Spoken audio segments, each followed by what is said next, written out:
President Recep Tayyip Erdogan is famously fond of megaprojects. He recently launched his biggest and boldest one to date. Canal Istanbul is a 45-kilometre waterway running parallel to the Bosporus Strait, connecting the Black Sea to the Mediterranean. Today we are adding a new step to the path of progress for our country and the strengthening of our nation. We are against it because it threatens Istanbul completely. Its water, its nature, its security and earthquake safety. It threatens life in this city.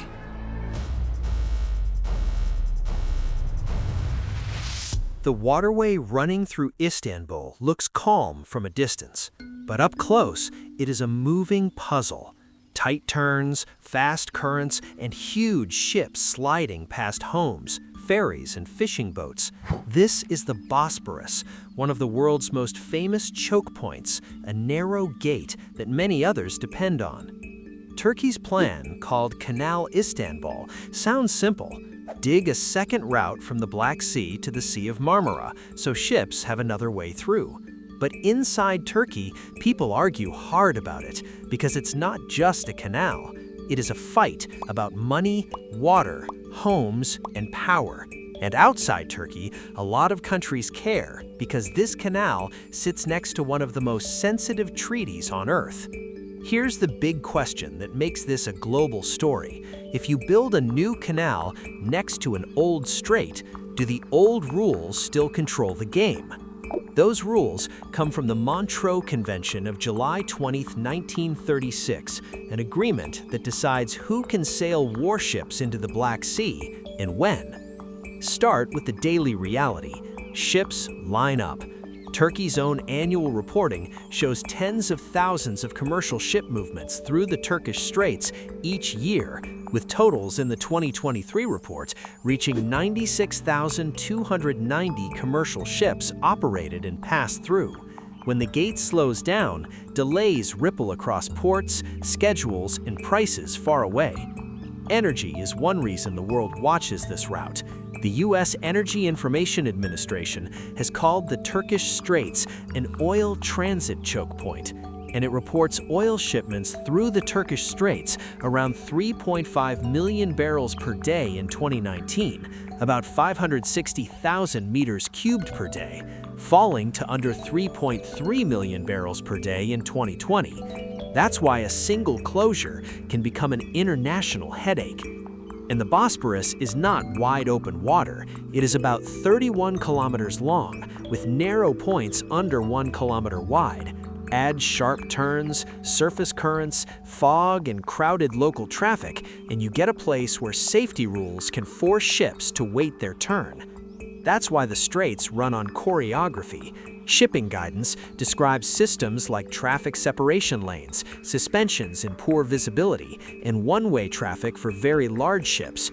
Turkey also invests in pilotage and rescue capacity. In December 2025, the Transport Ministry said pilotage was provided to tens of thousands of ships through the Istanbul and Çanakkale Straits, and it listed dozens of rescue and salvage operations in 2025's first 11 months.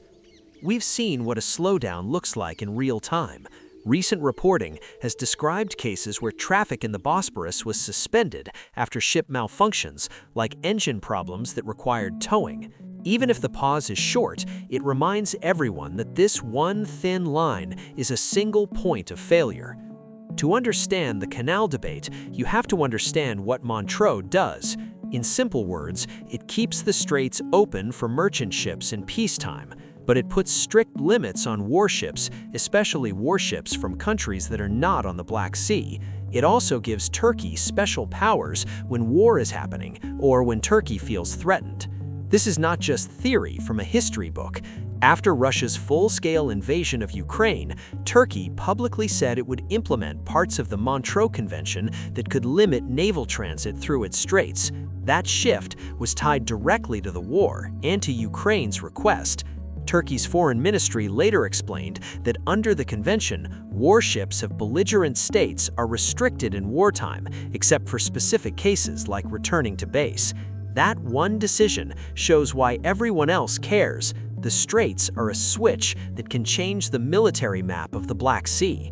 So when Turkey talks about building Canal Istanbul, many listeners hear two different stories at once. One story is about safety and traffic. The other story is leverage. If you control the only doorway between seas, you also control the rules of who can bring what through that door. Official project descriptions present Canal Istanbul as a roughly 45-kilometer artificial waterway on Istanbul's European side, linking the Black Sea to the Sea of Marmara. The published specifications describe a depth around 20.75 meters and a base width of 275 meters, with wider sections at the surface. The planned route runs from the Küçükçekmece area towards the Sazmidere and then towards the Derusu-Terkos zone before reaching the Black Sea. If that sounds like a mouthful, here's why it matters. These areas sit close to Istanbul's water basins and natural zones, which is where many of the loudest arguments begin. The scale is also hard to picture. The plan involves massive excavation, and earlier reporting noted the idea would redraw Istanbul's map, turning part of the city's western side into an island between the new canal and the Bosporus. That new island is where a lot of the housing and development debate lives. Now we reach the part that sounds boring, but actually drives the drama: fees. Under Montreux, merchant ships have freedom of passage in peacetime, and the convention sets a narrow list of charges tied to things like sanitary control and lighthouse services. That makes it hard to turn the Bosporus into a toll road. But Turkey already collects some payments linked to services and dues, and it has updated those rates. Turkey's Transport and Infrastructure Ministry has described fee calculations tied to a gold franc-based system and announced updates, including setting a value of $5.07 per net ton from July 1, 2024, and describing earlier updates in 2023. In June 2025, the same ministry said that during 2024, there were 51,058 non-stop transits through the Istanbul and Çanakkale Straits that were subject to these fees, and that $227.4 million was collected. That number matters because it shows the ceiling of what Turkey can easily raise under the current system, and why a brand new canal with brand new tolls looks tempting. Here is the catch. If the Bosporus stays free under Montreux, ships might not pay to use the canal unless it saves time, cuts risk, or becomes the only practical option. So the business case for Canal Istanbul depends on second-order things, like traffic rules, insurance costs, and how often the Bosporus is closed for safety. This is where the story gets tense. Some people worry that a new canal could become a legal side door around Montreux, letting Turkey or others reshape who can enter the Black Sea. Others argue the opposite. Montreux is built around geography and security, and the treaty would still define the main rules no matter what gets dug. The safest way to say it is this: building a canal does not automatically rewrite a treaty signed by many countries. Montreux explicitly defines the straits as the Dardanelles, the Sea of Marmara, and the Bosporus. A new canal is not named there, which is why legal experts debate how the rules would apply in practice. And there's a practical twist. Even if a canal existed, ships would still reach it through the same region, and Turkey would still be the state supervising transit. That means Montreux, plus Turkish domestic safety rules, would still shape access in some way. The canal might add options, but options are not the same as escaping the framework.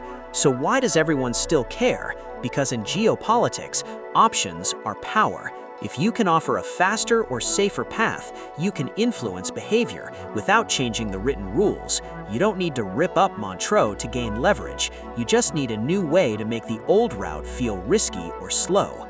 Now zoom out from the water and look at the land. Canal projects don't stop at the shoreline. Around the canal, you need bridges, roads, utilities, police, hospitals, schools, and new housing for workers and residents. That turns a shipping project into a... Reports linked to Istanbul's municipality have argued that the canal plan would trigger major real estate pressure and construction on the city's western side. Supporters call that development. Critics call it sprawl. Either way, it is one reason people inside Turkey say the canal is less about ships and more about who gets to build what and where. Ports are part of the same chain reaction. A new sea route usually creates new front doors for trade, terminals, warehouses, customs zones, and truck corridors. That could shift investment toward new port areas at the canal's entrances, while also changing how long ships sit at anchor waiting for a slot. And the effects would not stop at Turkey's border.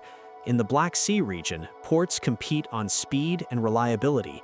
If canal access is smooth for some ships and costly for others, shipping lines could rethink which ports they prefer and when.